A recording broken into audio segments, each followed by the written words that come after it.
Moja ya mechi ambayo ni kubwa sana siku ya leo basi ni hii mechi ya Chelsea vs Arsenal, one of the gift games siku ya leo. Naamini kutakuwa na mchezo mgumu sana tena sana, na hii sio mechi tu, bali hii ni London derby. Kumbuka kwamba Chelsea ni watoto wa London na Arsenal pia ni watoto wa London. Bwana, msimu ulioisha mechi zote mbili katika ligi, mechi ya kwanza Chelsea alipomkaribisha Arsenal katika uwanja wa nyumbani ilimalizika goli 1-1, lakini mechi ya pili Chelsea alipoenda kucheza katika uwanja wa Arsenal wa Emirates Stadium, basi Chelsea alifungwa goli 1-0, mechi ambayo ilikuwa ni mzuri sana na ni ngumu sana ilikuwa. Kwa hiyo leo wanaenda kukutana tena Chelsea na Arsenal.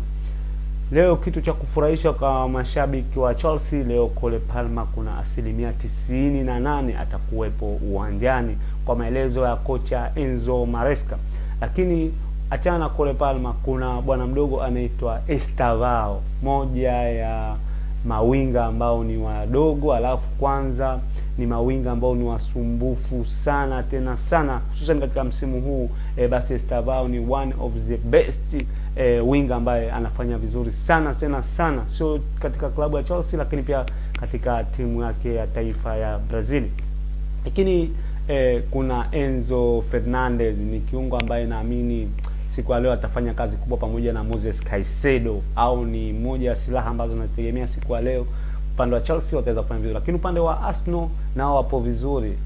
Moja ya kitu cha kujivunia Arsenal basi ni sala la defense. Arsenal upande wa defense ni wazuri sana. Kumbuka kwamba Arsenal anaenda mwaka wa pili huu hajawahi kuruhusu magoli matatu kufungwa. Kwa hiyo inaonyesha kwamba Arsenal ni timu ngumu. Lakini hata upande wa ushambuliaji Martinez ni mawinga ambao pia ni wasumbufu na wenye spidi sana. Lakini kitu cha kufurahisha kingine upande wa Arsenal, nimemwona mechi iliyopita aliingizwa Odegaard kutoka majeraha.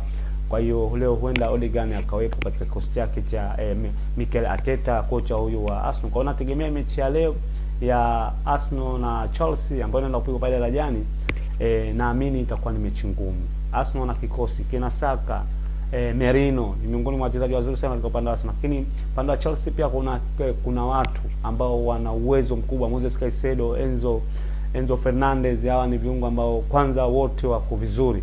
Kwa naamini mechi inaenda kuwa ngumu sana sana. Kwa upande wangu, ukiniuliza nani anaweza akatoka, mimi kwangu nakwambia hii mechi ni 50-50. Bwana, hii ni HSM Sport na mimi ni HSM.